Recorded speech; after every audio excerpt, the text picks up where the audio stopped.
कई बच्चे जो है आईआईटी जेईई का एग्जाम देते हैं ड्रॉप ईयर लेकर, बट उनके माइंड में कहीं ना कहीं ये कंफ्यूजन रहता है कि क्या ड्रॉप लेने से हम टॉपर बन सकते हैं, क्या ड्रॉप लेकर बहुत बढ़िया रैंक्स पॉसिबल होती भी हैं कि नहीं। कुछ लोग ड्रॉप लेते हैं, उसके बाद उनके क्वेश्चंस रह जाते हैं, और कुछ लोग ड्रॉप ही नहीं लेते ये सोच के कि यार शायद मैं इन सब चीज़ों में फंस जाऊंगा, इसलिए बेटर है जो भी कॉलेज मिल रहा है वो ले लेते हैं। तो कौन सी स्ट्रैटेजी सही रहेगी। पता चला मैंने ड्रॉप भी लिया और कुछ इंप्रूवमेंट ही नहीं हुआ, या और भी खराब हो गया, लास्ट ईयर से भी खराब हो गया, तो सर मैं क्या करूंगा। एक बात बताओ, अगर मैं आज इस लेवल पर था 12th तक और मैंने इतनी सारी मेहनत कर ली अब, और तो इससे तो ऊपर ही आऊंगा ना यार। हेलो बच्चों, कैसे हो आप सब लोग। तो बच्चों आज हम लोग जुड़े हैं एक शॉर्ट वीडियो के साथ, जहां पर मैं आप लोगों को ये बताऊंगा कि जो ड्रॉप ईयर होता है, कई बच्चे जो है आईआईटी जेईई का एग्जाम देते हैं ड्रॉप ईयर लेकर, बट उनके माइंड में कहीं ना कहीं ये कंफ्यूजन रहता है कि क्या ड्रॉप लेने से हम टॉपर बन सकते हैं, क्या ड्रॉप लेकर बहुत बढ़िया रैंक्स पॉसिबल होती भी हैं कि नहीं। कई बार बच्चों को ऐसा लगता है ड्रॉपर्स कभी भी टॉपर्स नहीं बन पाते। तो आज इसी मिथ को हम लोग डिबस्ट करेंगे, क्योंकि बेटा मैंने खुद भी एक्चुअली आईआईटी जेईई क्लियर किया हुआ है। आप लोग जानते हैं ऑल इंडिया रैंक 289 भी मेरी आई है, बट बहुत ही कम लोगों को ये बात पता होगी कि मैंने एक्चुअली ड्रॉप लेकर ये रैंक हासिल करी है। तो मैं खुद एक एग्जांपल हूं जिसने एक टॉप रैंक हासिल करी है आईआईटी जेईई में, वो भी ड्रॉप ईयर में। तो मैं आपको वो सारी चीजें आज के वीडियो में बताने वाला हूं, जो स्ट्रैटेजीज मैंने यूज करी, किस तरह से मैंने जो गलतियां 12th तक करी थी वो अवॉइड करते हुए किस तरह से मैं टॉप रैंकर बना आईआईटी जेईई के अंदर। चलिए तो स्टार्ट करेंगे, और उम्मीद है इस वीडियो से आप भी कुछ सीखेंगे। तो सबसे पहले तो कॉमन मिथ्स क्या है पहले ये समझ लेते हैं। ड्रॉप ईयर को लेके बहुत सारे बच्चों के माइंड में एक मिथ होते हैं। कुछ लोग ड्रॉप लेते हैं, उसके बाद उनके क्वेश्चंस रह जाते हैं, और कुछ लोग ड्रॉप ही नहीं लेते ये सोच के कि यार शायद मैं इन सब चीजों में फंस जाऊंगा, इसलिए बेटर है एक सेफर रास्ता ले लो कि भाई ड्रॉप लिए बिना जो भी कॉलेज मिल रहा है वो ले लेते हैं। तो कौन सी स्ट्रैटेजी सही रहेगी, पहले कुछ कॉमन मिथ्स से समझते हैं। सबसे पहले, जैसा कि मैंने बोला कि ड्रॉप ईयर में ऐसा लगता है कि टॉप रैंक नहीं आती, ऐसा हमें कई बार सुनने को मिलता है। पुराने अपने सीनियर्स से हम लोग सुनते हैं तो हमें ऐसा लगता है, या हमने एग्जांपल्स देखे होते हैं अपने सीनियर्स को जिन्होंने ड्रॉप लिया, तो वो कुछ गलतियां करते हैं बेटा, इसलिए उनका रैंक नहीं आती। बट एक्चुअली ये रैंक लाना बिल्कुल पॉसिबल होता है। मैं आपके सामने एक बहुत बड़ा एग्जाम्पल खड़ा हूं, ऐसे बहुत हजारों बच्चे हैं जो कि आपको सक्सेसफुल मिलेंगे ड्रॉप ईयर में भी। तो वो सारी बातें करेंगे, पहले मिथ्स समझ लेते हैं। उसके बाद ड्रॉप ईयर से सिलेक्शन कम होते हैं। बहुत सारे बच्चों को ऐसा लगता है कि ड्रॉप ईयर से तो सिलेक्शन भी कम होते होंगे, बट एक्चुअल फैक्ट ये है बेटा कि जब हम आईआईटी में पढ़ते थे, और इनफैक्ट आज के दिन भी, जो रेशियो होता है ड्रॉपर्स का वो 12th वालों से ज्यादा होता है। नंबर ऑफ ड्रॉपर्स जो होते हैं वो कई ज्यादा होते हैं नंबर ऑफ फ्रेशर्स से। तो आईआईटी में ड्रॉपर्स का नंबर ऑफ रेशियो हमेशा ज्यादा रहता है। ये एक बहुत बड़ा फैक्ट है जो कि बच्चों को कई बार उतना पता नहीं होता है। तो आपको भी ये बात पता रहनी है कि सिलेक्शन तो डेफिनेटली बिल्कुल पॉसिबल है, क्योंकि मेहनत हम करेंगे तो सिलेक्शन क्यों नहीं पॉसिबल है ड्रॉप ईयर में। तो कैसे करेंगे मेहनत, उन सब पे भी आऊंगा, बट पहले जरा कॉमन मिथ समझ लेते हैं। अच्छा, एक बहुत कॉमन क्वेश्चन माइंड में रहता है कि सर इस साल भी अगर लास्ट ईयर जैसा ही रिजल्ट आ गया, तो पता चला मैंने ड्रॉप भी लिया और कुछ इंप्रूवमेंट ही नहीं हुआ, या और भी खराब हो गया, लास्ट ईयर से भी खराब हो गया, तो सर मैं क्या करूंगा या क्या करूंगी, है ना। ये भी एक क्वेश्चन आता है, और इसको चलते हुए या तो हम ड्रॉप नहीं लेते हैं कुछ बच्चे, और ले भी लेते हैं तो फिर उनके माइंड में हमेशा ये डाउट रह जाता है बेटा। और उसके बाद हम ये देखेंगे कि भाई अंडरस्टैंडिंग, ये वाले पॉइंट्स एक्चुअली, ये मेन 3 पॉइंट्स अपने को समझने हैं। अब इनसे हम कैसे ओवरकम करेंगे ये देख लेते हैं कि हम ओवरकम कैसे करेंगे, राइट। चलिए, तो ओवरकम कैसे करना है इन सारी चीजों से। देखो ड्रॉप ईयर जो होता है ना, मेरे को तो बड़ा प्यारा ईयर लगता है, क्योंकि 11th 12th के मुकाबले इसमें कुछ बेनिफिट्स होते हैं हमारे पास। देखो हर चीज को देखने का ना नजरिया है, अगर आपका नजरिया सही है, माइंडसेट सही है, तो आप हर चीज में पॉजिटिविटी ढूंढेंगे और उसको यूज करते हुए आप सक्सेसफुल हो सकते हैं। ठीक है, तो पहली चीज क्या है, एम्पल टाइम होता है प्रैक्टिस करने के लिए। देखो जो भी बच्चों ने 11th 12th में कोचिंग करी, कहीं ना कहीं से तैयारी करी, और उनका सिलेक्शन नहीं हुआ, उनका सिलेक्शन 2 कारणों से नहीं हुआ होगा। देखो मेजरली, ऑब्वियसली एक तो ये कारण हो सकता है कि अच्छी तरह पढ़ाई नहीं करी, सर हमने बैकलॉग था, वो बात नहीं कह रहा, बट पढ़ाई करने के बावजूद भी सिलेक्शन अगर नहीं हुआ तो 2 ही कारण हो सकते हैं बेटा। एक तो आपने या तो सेल्फ स्टडी कम करी होगी, खूब सारे क्वेश्चंस प्रैक्टिस नहीं कर पाए, सर जितनी प्रैक्टिस की रिक्वायरमेंट थी उतनी नहीं कर पाए, किसी तरह बस थ्योरी कर पाए, वन शॉट से या रेगुलर क्लासेस से सिर्फ थ्योरी पढ़ पाए सर, बट क्वेश्चंस नहीं करे। तो ड्रॉप ईयर में क्या होता है, ये वाली प्रॉब्लम सॉल्व हो जाती है, क्योंकि हमारे पास खूब टाइम है, खूब टाइम ही टाइम है, ना हमें स्कूल की टेंशन है, ना हमें बोर्ड्स की टेंशन, ना प्रैक्टिकल्स की टेंशन। सो 1 पॉइंट एजेंडा होता है। मैंने तो यही किया था यार, क्योंकि 12th में के तक तो आपको स्कूल एग्जाम, प्रैक्टिकल आ रहे हैं, बोर्ड्स करना है, प्री बोर्ड्स हैं, बहुत चीज़ों की टेंशन होती है। बट ड्रॉप ईयर में कुछ नहीं करना, बस आपको बैठ के क्वेश्चन ही क्वेश्चन लगाने हैं, PCM IIT लेवल की मैथ्स करनी है, ऑब्जेक्टिव क्वेश्चन लगाने हैं। कोई ये टेंशन नहीं है कि अरे यार इस क्वेश्चन को सब्जेक्टिव में कैसे लिखेंगे और ऑब्जेक्टिव ट्रिक क्या है। सिर्फ ऑब्जेक्टिव ट्रिक्स पढ़नी है, समझनी है और उन्हें बार बार अप्लाई करते जाना है। जितने ज्यादा क्वेश्चंस करोगे आपका उतना ज्यादा सक्सेसफुल होने का चांस बन जाएगा। तो फर्स्ट रीजन जो 12th तक तैयारी करने के बाद भी सिलेक्ट नहीं होते हैं इज कि भाई उन्होंने नंबर ऑफ क्वेश्चन कम करे। दूसरा रीजन, सबसे बड़ा रीजन, कि सर टेस्ट में मार्क्स नहीं आते थे, टेस्ट में नंबर नहीं आते थे। सर तैयारी तो अच्छी करी, प्रैक्टिस भी करी, बट सर टेस्ट में समहाउ स्कोर नहीं कर पाते हम। तो इस साल आपको खूब सारे टेस्ट देने हैं। मैंने तो सही बता रहा हूं, हर हफ्ते एक टेस्ट दिया था ड्रॉप ईयर में।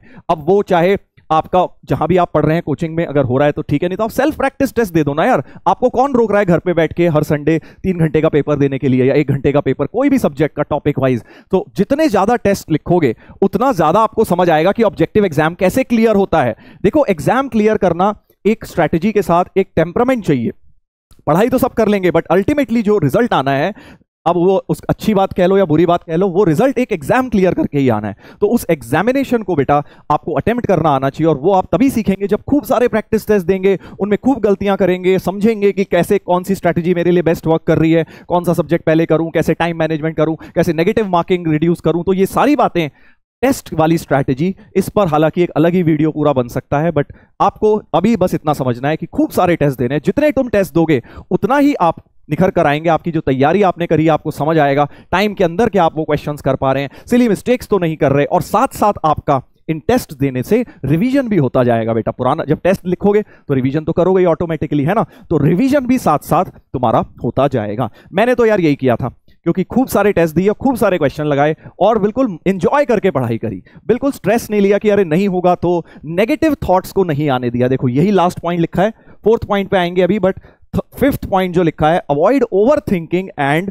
Negative thoughts. देखो ड्रॉप ईयर में क्या होता है ना, सच बताऊं अगर एक पॉइंट आप मुझसे बोलेंगे कि सर आप ऐसी रैंक कैसे लेकर आए ड्रॉप ईयर में, तो मैंने अपने आप को इस चीज से दूर रखा। देखो ये सारी चीजें तो करनी है, तुम्हें भी पता है कि भाई हमें खूब सारे क्वेश्चन करने हैं, खूब सारे टेस्ट लगाने हैं, खूब रिवीजन करना है, सब लोग रेडी भी होगे करने को, बट माइंड जो है वो तुम्हारे साथ खेल करता होगा, तुम्हें उल्टा बोलता है कि नहीं होगा तो क्या, इस साल भी नहीं हुआ तो क्या होगा। नेगेटिव थॉट्स से जितना तुम दूर रहोगे ना उतना तुम सिलेक्शन के पास बढ़ते जाओगे। तो आज से सब लोग ये कोशिश करें, जो भी लोग मुझे सुन रहे हैं, अगर आप एक्चुअल में टॉप रैंक लाना चाहते हैं तो नेगेटिव थॉट्स को दूर रखिए। अब ये कहना बड़ा आसान है बट इसको इंप्लीमेंट करना पड़ेगा बेटा। जब भी थॉट्स आ रहे हैं अपने आप को पॉजिटिव रीइंफोर्समेंट दीजिए, पॉजिटिव थिंकिंग के साथ जाइए, कुछ अच्छी अच्छी चीजें सुनिए, मोटिवेशनल वीडियो कभी कभार देख लिया करिए, ताकि आप एक अच्छे जोन में रहें। पॉजिटिव जितना आप रहेंगे ना उतना आपके सिलेक्शन के चांसेस बढ़ जाएंगे। और अगर तुमने पॉजिटिव रह लिए और ये सारी चीजें तुम्हारे पास है ही टाइम, तो भाई तुम टॉप रैंक क्यों नहीं ला सकते। तुम्हारे पास डेफिनेटली एडवांटेज है 12th वालों से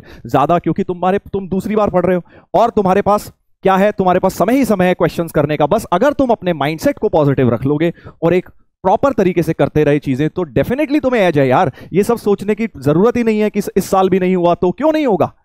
अगर तुम्हारे माइंड में ये आता है इस साल पिछले साल से भी खराब रिजल्ट आ गया, तो कहीं ना कहीं बेटा एफर्ट में कमी है, क्योंकि अगर एफर्ट तुम 100% दे रहे होगे तो क्यों नहीं होगा। एक बात बताओ, अगर मैं आज इस लेवल पर था 12th तक और मैंने इतनी सारी मेहनत कर ली अब, और तो इससे तो ऊपर ही आऊंगा ना यार। ये तो मैं तब था जब मैं कुछ भी नहीं करता था, जब बहुत ही कम लेवल पर था। अगर मैंने इतनी एफर्ट कर ली, दिन में 12-12 घंटे पढ़ाई कर ली, तो क्या मेरा इंप्रूवमेंट नहीं होगा, होगा ना। तो ऐसे अपने आप को पॉजिटिव रीइंफोर्समेंट देना है जब भी नेगेटिव थॉट्स हमारे माइंड में आ रहे हैं, ठीक है।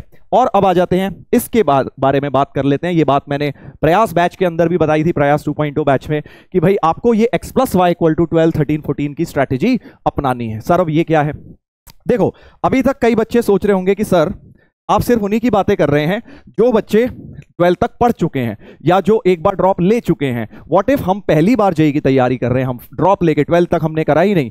व्हाट इफ अगर हम 12th के बाद अब पहली बार तैयारी कर रहे हैं, तो आपके लिए बेटा ये स्ट्रैटेजी है x+y = 12 से स्टार्ट करना है। x क्या है, number of hours to watch lecture, कि एक दिन में आपको क्लास लगाने के लिए कितने घंटे चाहिए होते हैं। मान लीजिए 2 घंटे की 3 क्लासेस आप एक दिन में करते हैं, तो 6 घंटे इसमें आपके चले गए, ठीक है। और फिर बचे वाई होंगे आपके सेल्फ स्टडी आवर्स।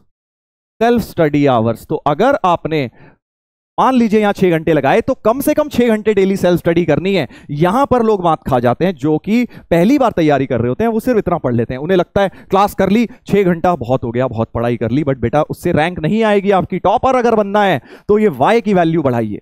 अब हो सकता है कि आप पहली बार पढ़ रहे हैं तो एक्स आपका 6 आवर्स हो रहा है, 7 आवर हो रहा है, तो ये वाला आपका 5 ही घंटे हो पा रहा है, ठीक है। बट हो सकता है आप दोबारा सेकंड ड्रॉप ले रहे हैं या पहले तैयारी कर चुके हैं, हो सकता है आपका 4 हो, 4 घंटे में आप सारे लेक्चर देख पा रहे हो, और आपको फिर यहां पे 8 करना पड़ेगा। यहां पे अब गलती हो जाती है कि हमें लगता है हमें तो पहले से आता है, अरे हम काहे को पढ़ेंगे, चलो 4 घंटे लेक्चर देख लिए, बहुत पढ़ाई हो गई, 4 घंटे और पढ़ लिया, हो गया। नहीं, तुम्हें टोटल सम अपना 12 रखना है। अगर तुम लेक्चर में कम अपना टाइम बचा पा रहे हो तो यानी तुम्हें सेल्फ स्टडी का टाइम बढ़ाना ही है। तो x + y 12 तो हर ड्रॉपर को रखना है यार, हर ड्रॉपर को x + y की वैल्यू मिनिमम 12 तो रखनी है मैथ्स की लैंग्वेज में। और अगर आप 13 या 14 रख लेते हैं तो बहुत ही बढ़िया है, उससे बढ़िया तो कुछ हो ही नहीं सकता। क्योंकि भाई इस साल जेन्युइनली तुम सोचो, तुम्हें और कुछ काम है ही नहीं।